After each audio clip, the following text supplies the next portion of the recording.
a year ago, I came to this church, and we had a radio program on KDAR, the local Christian radio station. We just only had it for 1 year, but during one of the messages, I mentioned something about a book that I was going to be teaching. And that Saturday, it just turned out that this lady, Bev Garcia, was listening on the radio, and she heard me mention the book. She called the church, she said, "Oh, are you teaching from this book?" And I said, "Yes, I am." And she goes, "Well, I work for the author. May I come by and visit your class?" And so she did. And we became friends at this class. We realized that we share a lot of our concerns for mental health and for mental stability in the life of our family. And so I'm really happy that God has brought Bev Garcia into my life and my wife's life. And she was also one of the 3 people. So Bev, myself, and my wife were the core team to organize today's seminar. And so we just really thank God that Bev is here with us today and part of our lives. So Bev, please bless us. Thank you. I don't know if you can hear me, but I don't know. Is that better? Yes. Okay. So does everybody have a booklet? Make sure you get a booklet and have your pen ready, because we'll be identifying at least 7, if not 35 different options that you have. So I'll see if the PowerPoint is working, and let's get to the root. How to heal and maintain a healthy brain and healthy mind is the topic that you're here to learn. And I've been preparing for this since Curtis and Carol asked, and I volunteered to think of what I wanted to say. It's been a journey, definitely, to synthesize and categorize. I love to design instructions so that you can apply it. And again, the key factor is when you turn to the back of the book, this is what your assignment is. You're going to make sure that by the end of this session, you choose at least one of the various options, many different options we have for healing ourselves. This is about self-care. This is not about healing somebody else, because I can only control myself.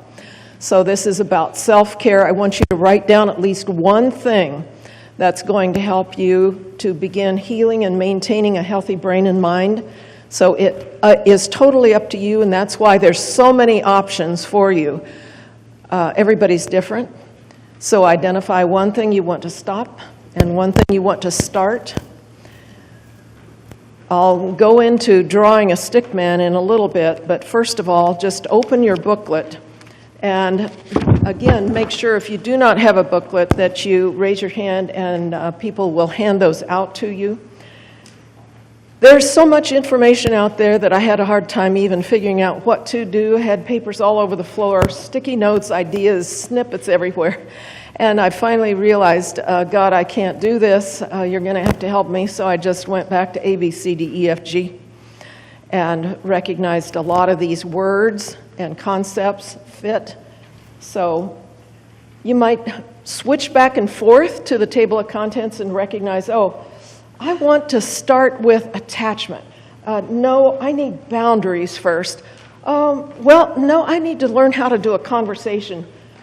Maybe it's on page 2 where I've got to figure out what does it mean to forgive somebody, or how can I have empathy, or what does it mean by epigenetics. And so there's so many different things. This turned almost into a research project for me, but again, it was a joy to do. I thought there were only going to be maybe 5 people, and they told me 74. So it is something where I see there's a need.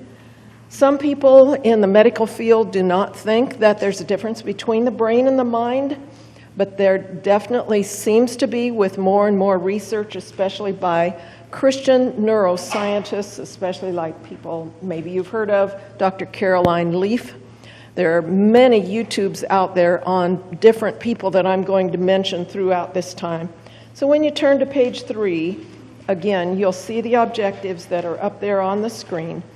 And what I want you to do is recognize, which is part of the joy of doing this. I had so much in my head that once I had written it down, it made more sense.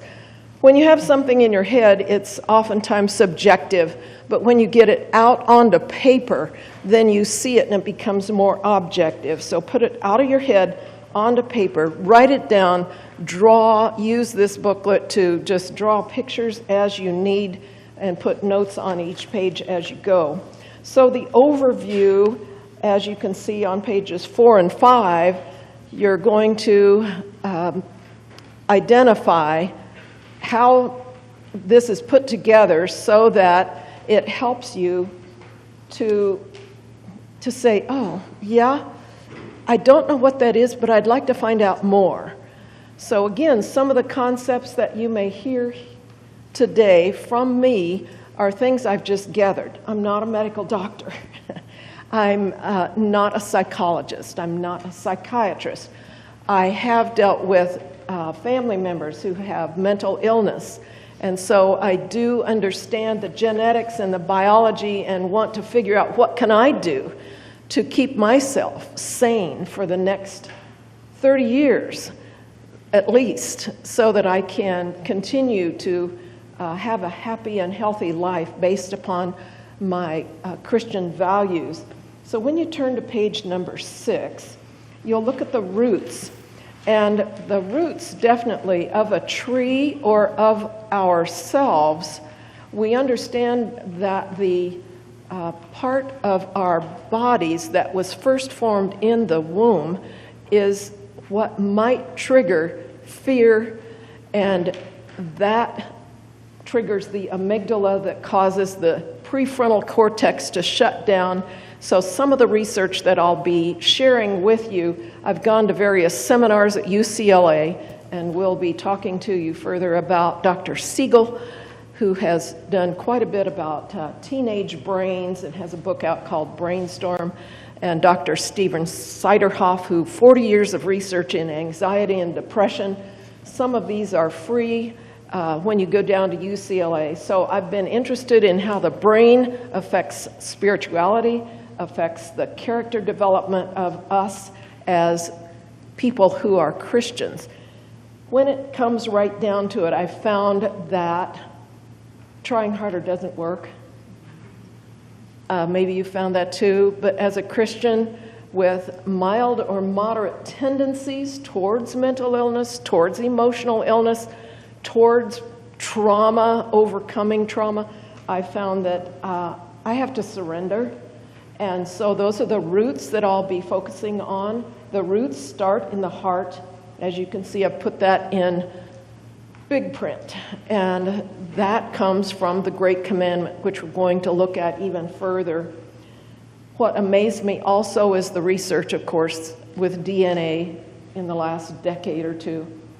And we're all alike, 99.9%.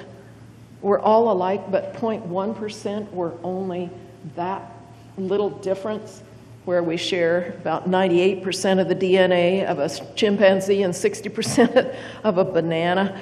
I think we're all made from dust, and so it doesn't tell me that I'm evolutionary as from an ape. I think God definitely created us for an individual purpose, and we do have choices to accept or reject the truth.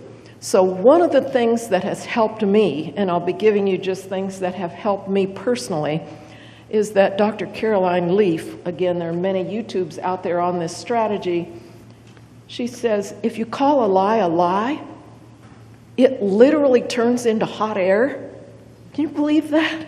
I mean, they can see this now under a microscope, under all these different tools that are out there for looking at the brain. Here's one, multitasking. We often think that, oh, I can do several things at once. And no, multitasking is a lie. Multi-switching is the truth. Our brain can only think of one thing at a time. And that just helps me and relieves me from thinking, I've got to do it all, I've got to think it all, I've got to race and change, and I can't do it. I mean, I'm human, and there's a boundary to my thoughts and a boundary to the space that I have. So when you look at the next page, which is on page 8 and 9, for me, lots of times miscommunication happens because of a problem with definitions. So the definitions there definitely are going to create problems for people. So I've looked at various theories. Again, these are theories, not necessarily ones that people are going to say that's the hard and fast truth. But to me, this is what makes sense, that mental illness actually is a physical problem, a chemical imbalance. Something's wrong physically, and oftentimes that's where we need medical intervention. That's where telling somebody, just get over it, sure doesn't work.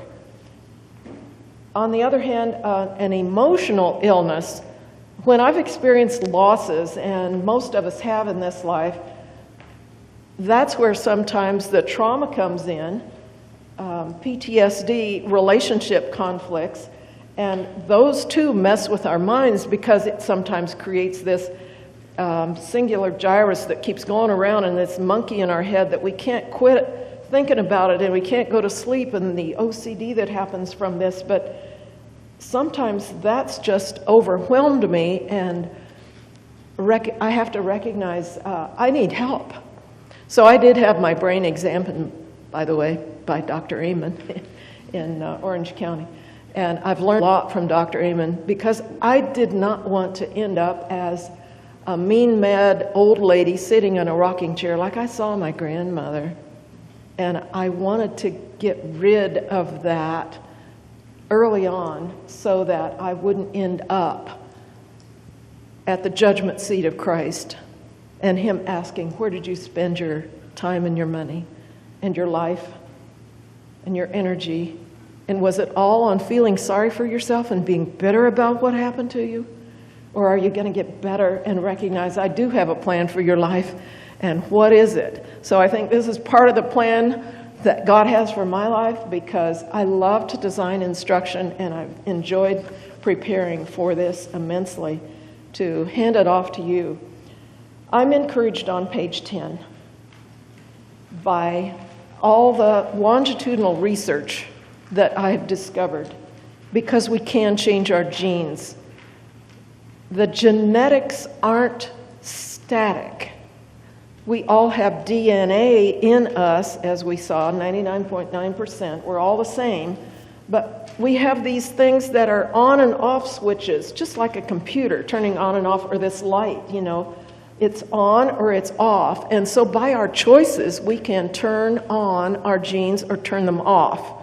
So you might have a tendency towards diabetes, a more physical illness, but there are things that you can do to prevent that, in some cases by type 2. There are things that if you are predisposed genetically to manic depression, you can do things specifically that are going to change that if it's mild or moderate, not if it's extreme. I've seen the whole gamut of the continuum. The same thing with autism. Autism has a spectrum from mild to moderate to extreme, and it really depends oftentimes on early intervention and structures that are in place that will overcome that tendency for that gene to turn on and off. So that's all epigenetics. That is a new research field that is fascinating to see that you do have a choice. You are not biologically predisposed to become who you were, because God created you to be higher than the way you were created. You've probably heard many people who have gone through horrific challenges and have overcome, and others who have gone through the same horrific challenges and have not. So in many cases, it depends on a choice. So here we go on the A, B, C, D, E, F, G, starting on page number 11, and we are here so that you can become aware. That's the first step. I can't apply what I first don't know. And if I'm in alignment with God's plan for my life, I'm finding then that I'm not going to experience as much wear and tear in my mind and in my body, in my spirit, in my relationships, if I'm aligned with God's plan in my life. And if I get out of line, that's where boundaries come in that we'll talk about further. Attachment is the next area on page 11, and when you look at attachment theory, I did spend 6 weeks on this by training those who were foster and adoptive parents for the Bethany foster and adoption people who needed CEs for credit for their foster and adoption challenges that they faced. And again, this is a large topic, but it affects every relationship we have from then on. It's the relationship that a child has with its mother. And that comes from Bowlby, who is picked up by many people, including Dr. Karen Purvis, who has also taught us about, on page number 12, the reactive attachment disorder, where the child actually wants to harm you, the caregiver, harm their peers, and threaten suicide even at the age of 6, I've noticed. I'd recommend to any of you who don't know what attachment style you have that on page 12 you try to find it out. It helped me immensely to recognize, oh, that's why I'm doing what I'm doing.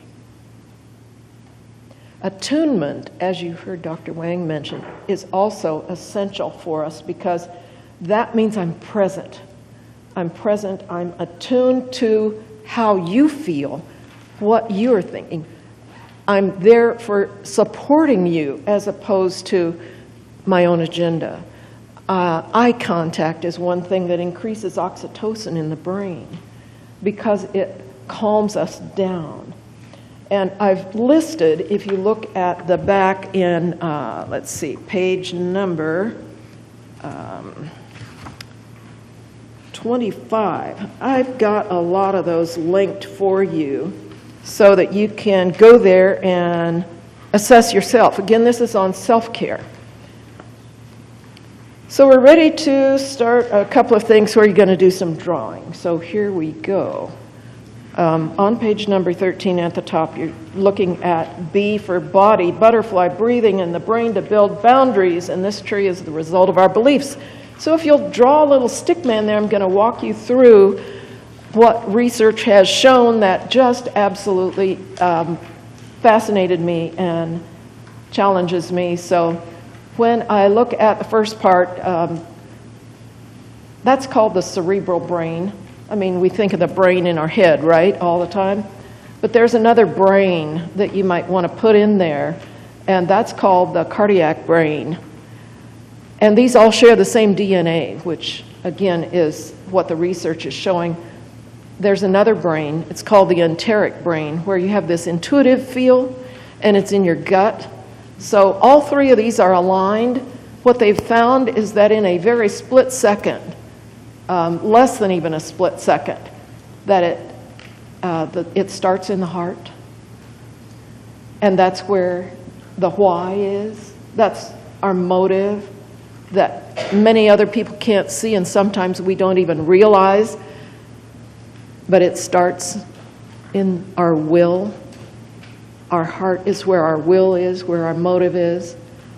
The second place that it goes is to our brain, in the cerebral brain. It travels up there and then becomes part of our thoughts. And we think that it's just a thought we have, or other times it changes into an action or a feeling. And sometimes it happens so fast we think, oh, I just felt it. But all three work together, and that's where it is the integrative part that Dr. Wang is going to speak about this afternoon. The next thing that I want to show you is the butterfly hug. And this is kind of interactive for all of us to do at once. Put this down here. You see that picture? That's from Haiti when they had a hurricane, earthquake, guess what? You start with your left hand and you put it on your right shoulder. You can all do this if you want. And then you go to your right hand on your left shoulder And you do this about 12 times, and you go right, left, right, left, right, left, right, left. And so you've heard about the right brain and the left brain, and there's more and more research indicating that the right brain has the emotional story in it that sometimes causes this physiological and then your left brain is more cognitive and structured and logical. This is the emotional one. So what this does is, in a very real way, with moderate and mild, not necessarily severe PTSD, where it's post-traumatic stress disorder, this is self-care for mild and moderate trauma. When a negative thought comes into me, even like I'm at the stop sign and some thing comes in that I don't want there, I mean even from childhood, from decades ago, and I think, why am I thinking that? I'll just, and it goes. And then sometimes when I do that, right before I go to sleep, it's like, why am I thinking that? And so I help myself get to sleep this way. But the butterfly hug is amazing. It's a part of what's called tapping as a strategy for self-care and self-care for trauma. That definitely has helped me. The next thing you'll see there is the breathing. And the breathing has to do with what's called heart math. And it aligns my breathing with my heart so that if I breathe in for the count of 4, some people say 5 and 5, and then breathe out to the count of 6, it actually calms me down. Now, as a special education teacher with behavior disorders, oftentimes in the classroom, then we would say, calm down. Calm, breathe in, down. And what it does then is take the amygdala in your brain and stop that fear from just tearing you up and being not able to concentrate, not able to write, and do your English assignment or your math assignment, and you'll be able to then think because your prefrontal cortex has taken over, where you're able to think more. So I found that if again, those two things help me sleep, the butterfly hug and concentrating on my breathing. The next one is from Dr. Siegel at UCLA. And again, if you want to do this, fine. If you don't, fine. But put your thumb in your palm, and he illustrates this in multiple ways on YouTube, in books, and in his seminars. And this is the amygdala. This is the part of the brain stem that formed first in your mother's womb, and this is the prefrontal cortex. So if your amygdala gets triggered, you flip your lid. It helps kids. This is one thing that you can help any kind of child, teenager, adult. Did you get triggered? What caused you to have fear, flight, freeze, appease, all 4 of those things? You got triggered and your lid flipped and you can't think. So your prefrontal cortex gets flipped when your amygdala gets triggered. So again, as we go through this, just think at the back of the book, do I want to start practicing that or being aware of that, or who could I share this with? Circle the things that you think you might want to apply. We're ready for page 14 now, and again, this is from Dr. Leaf. And I was having some serious challenges a couple of years ago, and I thought, how in the world can I even get through this? And this is what helped me. I sit in the morning after my quiet time with the Lord, and I gather my thoughts. And sometimes they're good, and sometimes they're not so good, but I write them down. And if I write down even a little bit, and then I focus my attention on that to think, is that truth? Is that a lie? I write that down, and I talk against it. Because you have to replace the negative with the positive thought. You have to replace it. And if I don't replace it, then it builds this stronger cord in my brain that then continues my negativity. So I have to replace my negative thinking or whatever is bothering me with something that is positive, whether that's from Scripture or a positive thought, but I have to replace it. and then my active reach is actually doing something. But again, this whole procedure is online in YouTube.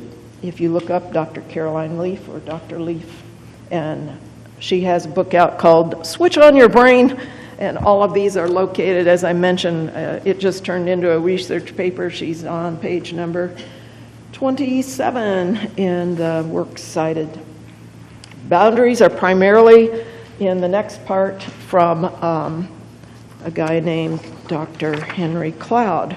And Dr. Henry Cloud is one that I admire when it comes to what he proposes. Boundaries.me. He's got many books called Boundaries. He works with New Life. They're on the radio, KDAR, KKLA at 1 and 2 o'clock in the afternoons and the weekdays. And oftentimes he makes a big difference in my life to understand what he said. The most important resource you have is your time and your energy. And when you think about it, that's all you have control of. So who's getting the benefit of your resources, and how do you set a boundary to protect them? You're not selfish in taking care of yourself, and you don't need anyone's permission to take care of yourself.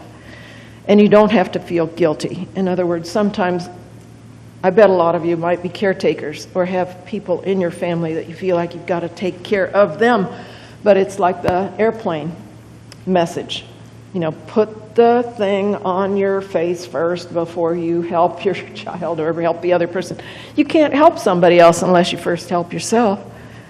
And so that's where I recognize that's what I've got to do. Well, now it's time to draw again, and we're on page number 15. So on page 15, I was told this in the 1980s by one of the parents of one of my students. And she was in the process of becoming a marriage and family therapist. And so this is from longitudinal research 30 years ago. The first thing you have to understand is on the egg, we might see the outside, which is suicide and depression in someone. We might see that, we might feel that ourselves. Inside of that, right beneath the surface, is anger. Anger is a secondary emotion. That insight alone helped me to work through some problems I had with anger. At the core is pain and fear. Now, if I can get to, in other words, if I can really feel the pain or the fear, then I can break through the anger and I can get rid of the depression. And it lifts. Again, this is self-care. This is not for having somebody else try to do this or walk them through this. I have to do this for myself. I have to find out, why am I in such pain? Why do I want to just curl up and let the world go by instead of reach out and help people? I'm scared. I'm depressed. I'm hurting. Let's go to the next part. This comes from study skills, believe it or not, when I was teaching English to 30 6th grade boys and then 36th grade girls in a private school. So, sorry about the choose that got displaced there. I can choose is the idea. So on the negative side, I'm going to illustrate to you the A is attitude.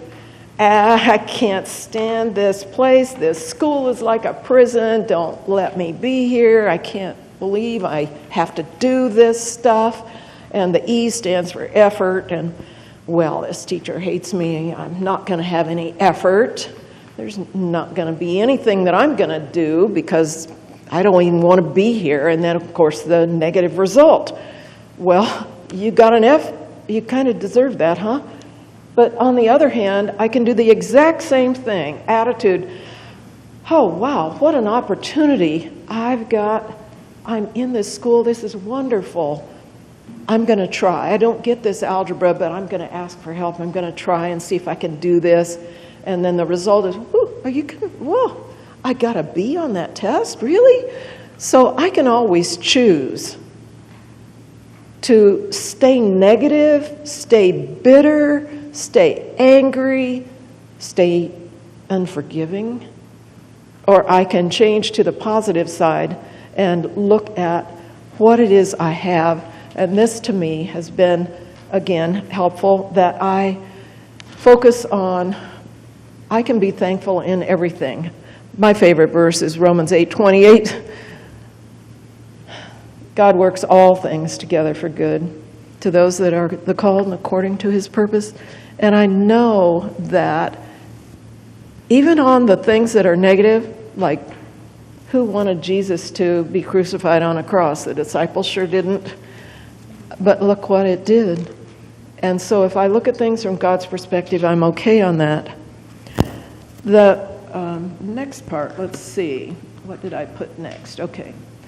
So go down to the circle. You can see the bigger circle beside the other two right there. This is something that I learned in the 1990s when I went back to school at the age of 44, and I became a special education teacher. Behavior disorders. Okay, this is one of the first things that I was taught. And I thought, is that really true? That if I change one, I change the other two? So if I have a thought, that means if I change that thought, I can change how I feel and how I act. If I change my actions, that's going to change how I think and how I feel. You see how I change one, and it will change the other two. Try it out. I mean, maybe this is what you want as your number one thing that you want to do.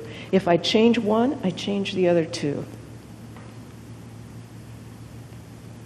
My thoughts, my actions, my feelings.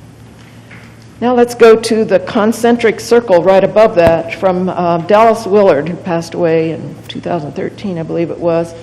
But this is related to the Great Commandment. In the center is your heart. On the outside is your soul. Your mind is next to your heart. This all just so corroborates the DNA structure of our physical bodies. And then, as you can see, the body is next to the soul. We're told in Scripture that the soul will be in eternity. Our soul encompasses the other three. Our body, obviously, will not last. We'll have a new body, but at the heart is the soul is the exterior part, and the part that can't be seen is in our heart. Again, it starts in the heart. Turning now to page number 16. Excuse me? I am totally amazed. You are covering like 2 years of psychology. I'm not a psychologist for sure, I just collect it. You're covering so many important things. I'm just really amazed. Oh, I'm glad. This is amazing. I mean, this next part will blow you away. Conversation. I love the work that's being done by a gal named Dr. Judith Glasser. She wrote Conversational Intelligence. It's abbreviated as CIQ. You've heard of IQ, emotional intelligence also. But this is phenomenal. There's your amygdala, you can see on one side, and that produces cortisol and regulates cortisol. On the other side, if we are together and we work together, then that activates oxytocin. So this is what actually happens in the brain. And again, I'm amazed by the courses I've taken from her. You'll also see these pictures are from the web and from, again, YouTube. We've got neurotransmitters in us. So when you look at the heart brain, again, she's got it down closer to the neck, but you'll look at what gets turned on. High trust is in the prefrontal cortex, and low trust is in the amygdala, where the distrust comes from. On page number 16, you'll also notice that she has 3 levels of conversation. So if I'm up here, tell, sell, yell, which is oftentimes maybe something you've experienced in a corporate environment, you would find that you don't trust that person, or as Dr. Wang mentioned, you don't go to them. And if it is, we are working on this together, then that activates oxytocin. It's a feel better type of chemical in your brain. So you can down-regulate and up-regulate. And again, these are all on YouTube if you want to further expand and figure out how am I relating to other people and how can I understand our relationship so that it becomes more trustworthy instead of distrusting each other. So what happens when I talk to somebody? It's either going to oftentimes activate the amygdala, I'm scared of you, I don't want to talk to you, get out of here, or let's come closer and let's talk about this and let's get together and figure this out. Now, some situations you can't work on, but this is for environmental relationship type of problems that change the brain and activate what happens to us in our own physical bodies that come from our words. Because language is the distinguishing factor among human beings compared to animals. So cortisol is activated as animals do oftentimes, and we as humans, we get scared and then it overcomes what happens. Fight, flight, freeze, appease, distrust, where if we can work with someone, then it activates a whole different set of chemicals in our brain by the words that we use. So that's the summary, I guess. We've got a few more pages to include, and so I'm going to draw some stuff real quickly here on the next page. Page number 17, this comes from Andy Stanley. So he wrote a book called The Path, and so up here at the top he said, I'm going to a destination, and this is where I want to get to, and this is the end of my life or the end of my journey. But what comes right before that? Well, it really depends on the direction that I'm going. So what direction am I going? Am I going down or up, sideways, this way or that way? I've got to have a map. A map is going to help me get going in the right direction. But what caused me to go in that direction? It's really what got my attention. I saw that sign, I heard about this person, I want to go see them. So what got my attention determines the direction, determines the destination. And what do you think is down here at the very bottom? Just call out anybody. Thought, you're sure on the right track. It's again our heart, it's a motive. It's my motivation. My motivation, why I want to do what I want to do, determines what got my attention. That determines my direction. That is where I end up. That's my destination. I found that, again, helpful so that I can always go back. It starts in my heart. It really does start right in my heart. So the DNA, if I break the connection, definitely, then that helps overcome the negativity, and it will then cause me to replace it with a positive thought, or I can change what my motive is. If you look at the bottom of page 17, believe it or not, we all operate from 95% unconsciousness, the iceberg image, maybe you've seen that, and the 5% is what people see.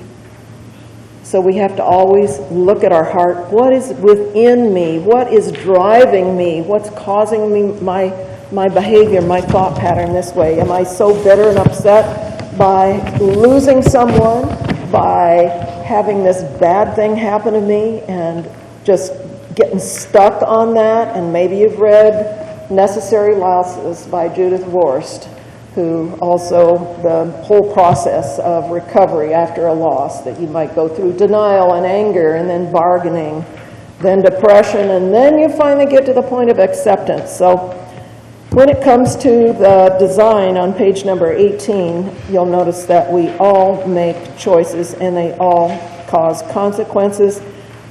Discipline, I won't go into a lot of that. That's having to do more with recovery, but looking at our habits, our hurts, and our hang-ups is the way that is oftentimes explained in overcoming issues like alcoholism, addictions of all kinds, our hurts, our habits, our hang-ups. Where is it I get stuck? And what disciplines do I need to help me get out of that? On page number 19, here we go on expectations and epigenetics again. If I have, as a Christian, my primary focus of standing at the judgment seat of Christ and Him asking me, where did you spend your time and your energy? I want to be accountable. So that's what motivates me.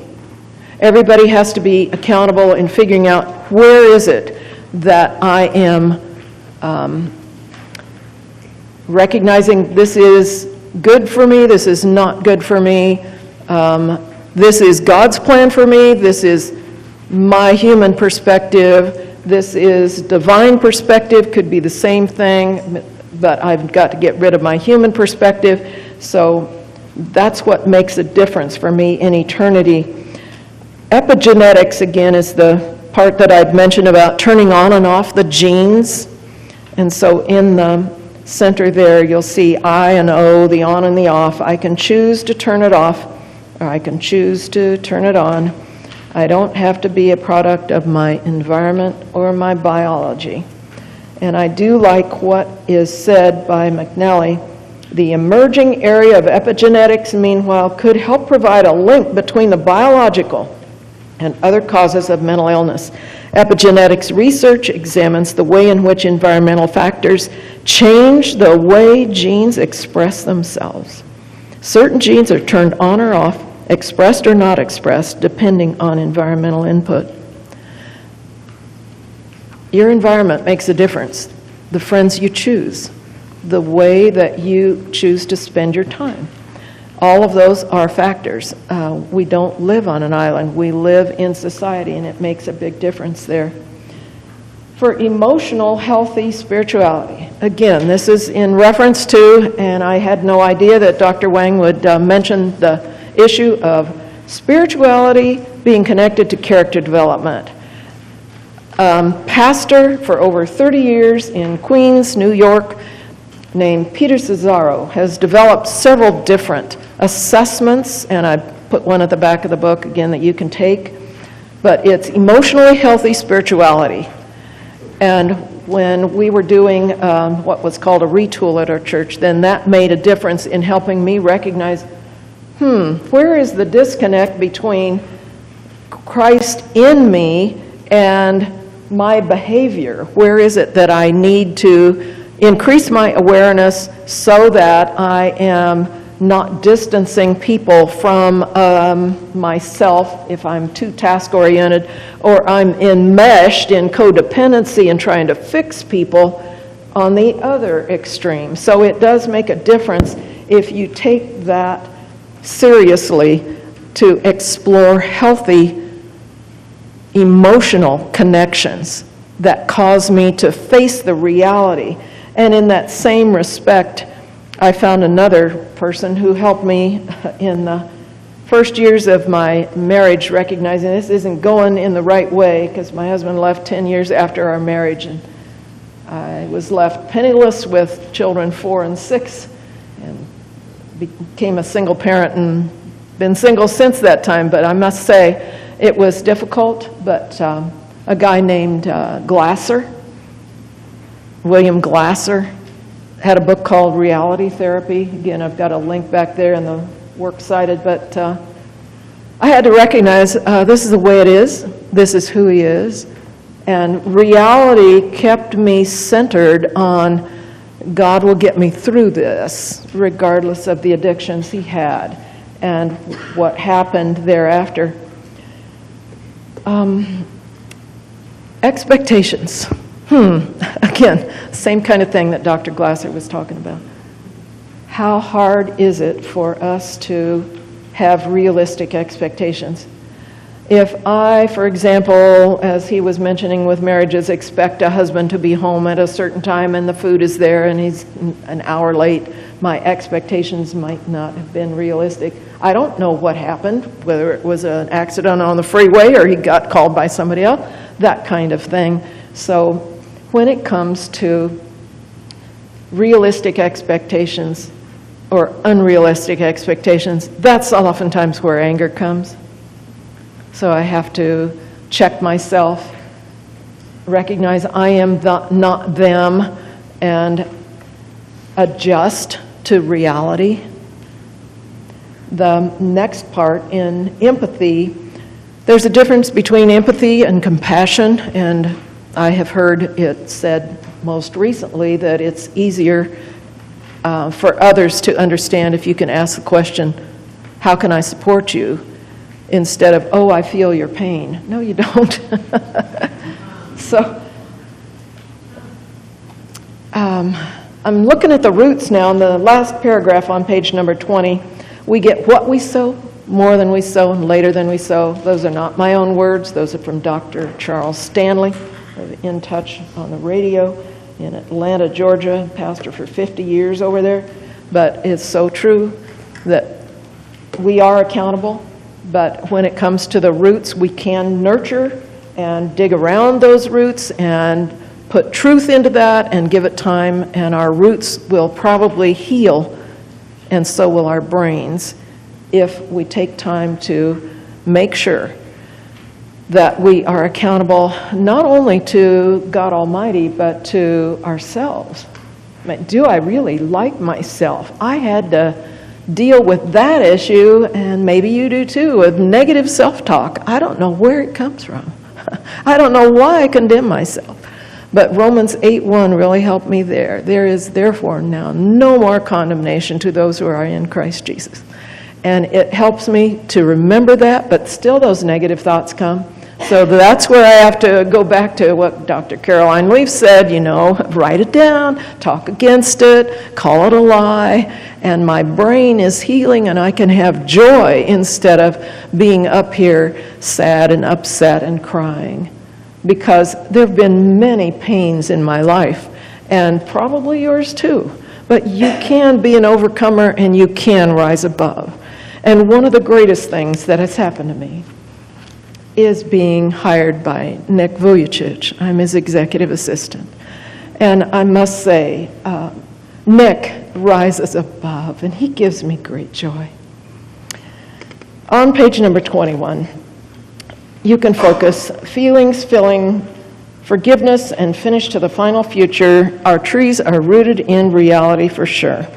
These 4 steps come from newlife.com. I listen to New Life on the radio. This is Steve Arterburn. And I went to a workshop just in February, March of this year down in Orange County. And it was called Take Your Life Back, because I knew I needed extra help. I can't do this alone. I needed to reach out. And many of you maybe understand, I might feel independent, but I sure can't solve this one. So I'm task-oriented, and what he said was,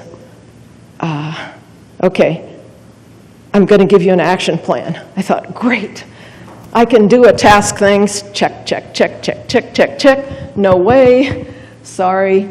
It was, number 1, I want you to sit quietly with a little child in you for 3 to 4 minutes a day and comfort that little child who's been abandoned, who's been hurt. And I thought, you're kidding me, that's the first step? But that's what I've had to practice, and that's what's helped to heal me. And the second step, even though you heard Dr. Wang say, don't say that to somebody, I had to recognize that Job definitely understood God is God and I'm not, and that helped me too. God allowed these things to happen to me, And then the third thing is I've got to forgive them. Forgiveness lets the prisoner out of jail, and that prisoner is me. I can't reconcile with some people. They won't let me, but I can forgive them. And the fourth part is I've got to process the loss. I've got to figure out, how do I get through this anger? And everybody might have a different way, but I can't repress it, because otherwise it's going to come out in all kinds of negative ways. And the second part of processing loss is I've got to grieve it. I've got to cry over this. I've got to let the toxins out of my body. That crying actually lets toxins out of the body. And so I've got to grieve the loss and let it go. But again, as Dr. Wang was talking at the very end, the future, I've got to focus on being present in the present. I've got to be all there. Maybe you've talked to people and they're neurotic and they're out in another left field, but I've got to be all there. And when you look someone in the eye and you know that you can help, then that too increases the oxytocin in the brain. The last part, again, is very helpful, and I'm about out of time, but genograms are amazing. Dr. David Stoop is tremendous on that, seeing the patterns of behavior in my family. He goes through the behaviors of Abraham's family and David's family, and then you genogram your own family, and you recognize, whoa, I've got that problem. I see where it's coming from. I see what I can do about it. And the last part on page number 24, you'll notice that God has created you with God-given goals. And He has gifted you, so I want you to take a spiritual gifts test if you can. And again, all of those are on the assessments, and I'm out of time, and I so thank you for your ability to think through and stay with me on this in these quick 50 minutes. Thank you.